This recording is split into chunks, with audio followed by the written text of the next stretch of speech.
یہ تو اس کی فرما برداری پر اعتبار کرتے ہوئے یا اس کا تعاون حاصل کرنے کے لیے نہ صرف اسے لاہور کی حکومت پر بحال کر دیا بلکہ اس کے علاوہ ملتان کی حکومت بھی عنایت کر دی جسے ملک گراگوز خالی کر چکا تھا۔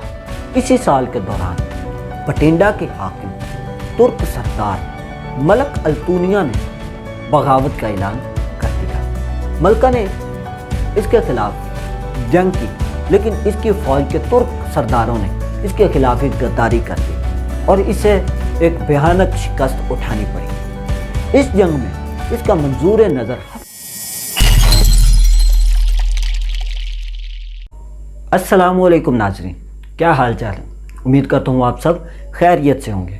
میرا نام ہے واصف علی اور آپ دیکھ رہے ہیں یوٹیوب چینل۔ تو ناظرین کرام، امید کرتا ہوں کہ آپ نے میری پچھلی ویڈیوز دیکھی ہوں گی۔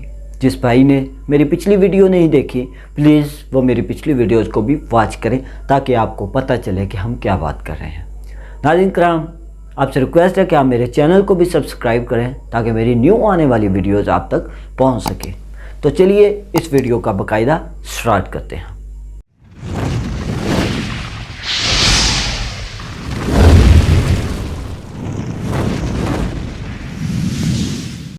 مضاء الدین بہرام شاہ کے بعد رکن الدین فیروز کا بیٹا علاء الدین مسعود تخت نشین ہوا۔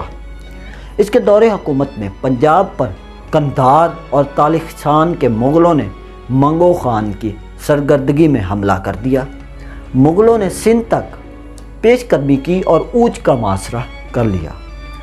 بادشاہ بذات خود ایک بہت بڑی فوج کی قیادت کرتا ہوا دشمن کا مقابلہ کرنے کے لیے روانہ ہوا۔ اس نے بیاس تک پیش قدمی کر دی کہ اسے پتہ چلا کہ مقامی حکام نے دشمن کو پیش پا کر دیا ہے، چنانچہ وہ واپس اپنے دارالخلافہ میں آ گیا۔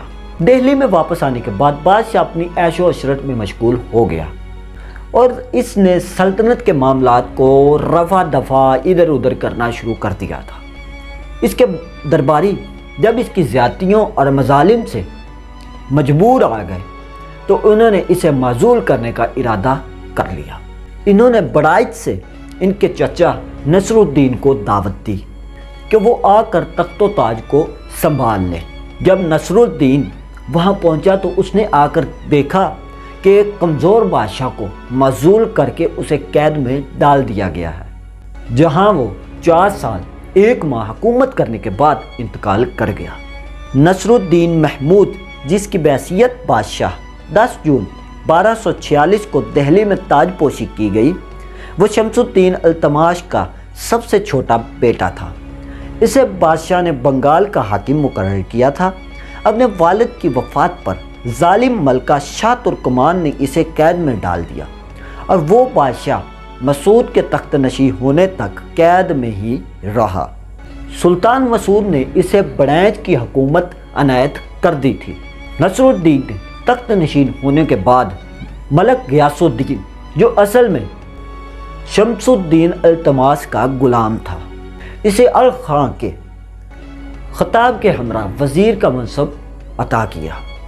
اس کے بعد اس نے اس کی ایک بیٹی سے شادی بھی کر لی تھی۔ غیاث الدین کے بھتیجے شیر خان کو معظم خان کا خطاب دینے کے بعد پنجاب بشمال ملتان اور سرہند کا حاکم مقرر کر دیا۔ شیر خان کا شمار اپنے دور کے مشہور و معروف اشخاص میں ہوتا ہے۔ وہ نہایت نمایاں اور اہم صلاحیتوں کا حامل تھا۔ میدان جنگ میں ایک اچھا سپاہی اور دربار میں ایک ذہین وزیر تھا۔ وہ اس نے ٹھیس اور سرہند کے قلعوں کو اجسر نو تعمیر کروایا اور مغلوں کے لشکروں کی نقل و حرکت کا جائزہ لینے کے لیے ایک محافظ فوج کو تیار بھی کیا۔ مغل اب غزنی، کابل، قندھار، بلخ اور ہرات کے مالک بن چکے تھے۔ 1248 میں بادشاہ نے بذات خود ایک بہت بڑی فوج کی قیادت کرتے ہوئے ملتان کی جانب پیش قدمی کی اور کچھ عرصے کے لیے دریائے سندھ کے کنارے پر پڑاؤ ڈال دیا۔ تب اس نے ککڑوں کے مستقل ڈاکہ زنی اور پنجاب میں حملہ آور ہونے کے لیے مغلوں کی مدد کرنے کے باعث انہیں سزا دینے کے لیے سندھ کے صوبوں کا دورہ کیا۔ ان ککڑوں کے ہزاروں مرد زن اور ہر عمر کے افراد کو پکڑ لیا گیا اور انہیں قید میں ڈال دیا گیا۔ اسی سال ناصر الدین نے اپنے وزیر غیاث الدین کی بیٹی سے شادی کر لی اور اگلے سال ہی ایک بہت بڑی فوج کے ہمراہ ملتان کی طرف روانہ ہو گیا۔ وزیر کا بھتیجا حاکم لاہور شیر خان 20,000 منتخب گھڑ سواروں کے ہمراہ بیاج کے کنارے پر اسے آ کر ملا۔ بادشاہ چند دن ملتان میں ٹھہرا۔ فیاض الدین کو ناگور اور اوچ کا حاکم مقرر کرنے اور ان اضلاع میں امن و امان بحال کرنے کے بعد وہ دہلی کی طرف لوٹ گیا۔ 1250 میں لاہور کے زیر حاکم شیر خان نے ایک فوج کو تیار کیا اور غزنی کی طرف پیش قدمی شروع کی۔ اس نے ملک سے مغلوں کو بھگانے کے بعد ایک بار پھر غزنی کو سلطنت دہلی میں شامل کر دیا۔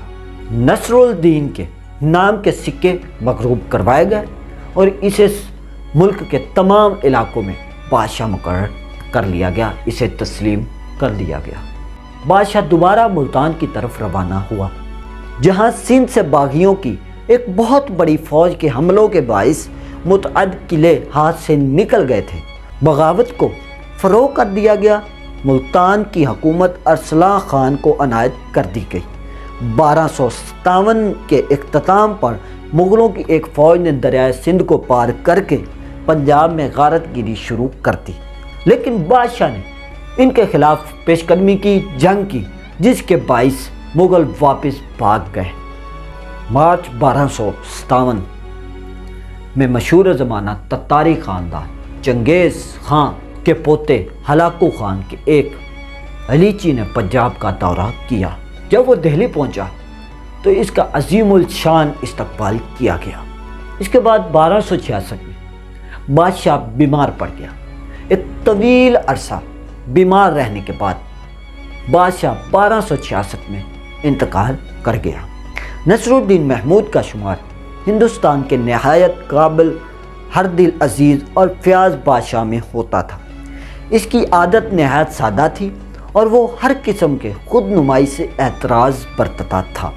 جب تتاری بادشاہ ہلاکو خان کا علیچی دہلی میں آیا تو اس نے دیکھا کہ ایشیا کے 55 شہزادے بما اپنے خادموں کے دربار میں حاضر تھے اور انہیں چنگیز خان کی فوجوں سے دہلی میں پناہ دی گئی تھی۔ بہت سے ہندو راجا اور سردار تخت کے سامنے ہاتھ باندھ کے کھڑے ہوئے تھے۔ اس شان و شوکت اور جاہ و جلال میں بادشاہ تخت پر بلا تکلف انداز میں نہایت سادہ لباس ملبوس کیے ہوئے بیٹھا ہوا تھا، جبکہ قید کے دوران اس نے روزمرہ کی ضرورت کو پورا کرنے کے لیے قرآن پاک کے نسخوں کی کتابت کی اور سرکاری وظائف کو حاصل کرنے کے لیے انکار کر دیا۔ وہ بندہ اکثر یہ کہا کرتا تھا کہ جو بندہ یہ نہیں جانتا کہ روٹی کیسے کمائی جاتی ہے وہ اس روٹی کا حقدار نہیں ہو سکتا۔ اس نے تخت نشین ہونے کے بعد بھی کمائی کرنے کے لیے قرآن مجید کے احکامات کو اپنایا۔ اپنے آباء و اجداد کے برعکس اس نے کوئی کنیز نہیں رکھی تھی۔ اس کی صرف ایک ہی بیوی تھی اور وہ اسی ایک سے ہی اپنے گھریلو کام کروایا کرتا تھا۔ ایک دفعہ اس کی بیوی نے اسے شکایت کی کہ آپ کے لیے روٹی پکاتے ہوئے میری انگلیاں جل گئی ہیں، لہٰذا مدد کرنے کے لیے اسے ایک کنیز، ایک نوکرانی رکھنے کے لیے دے دیں۔ تو بادشاہ نے اسے ثابت قدم رہنے کی تلقین دی اور کہا کہ یہ سب کرنے کے بعد قیامت والے دن اسے اس کا اجر بھی ملے گا، اور اسے یہ بھی بتایا کہ سرکاری دولت اس کے پاس خدا کے لوگوں کے لیے امانت ہے جو خدا نے اسے دی ہوئی ہے، اور وہ اس چیز کا پابند ہے کہ وہ اسے بلا ضرورت اخراجات پر خرچ نہ کرے۔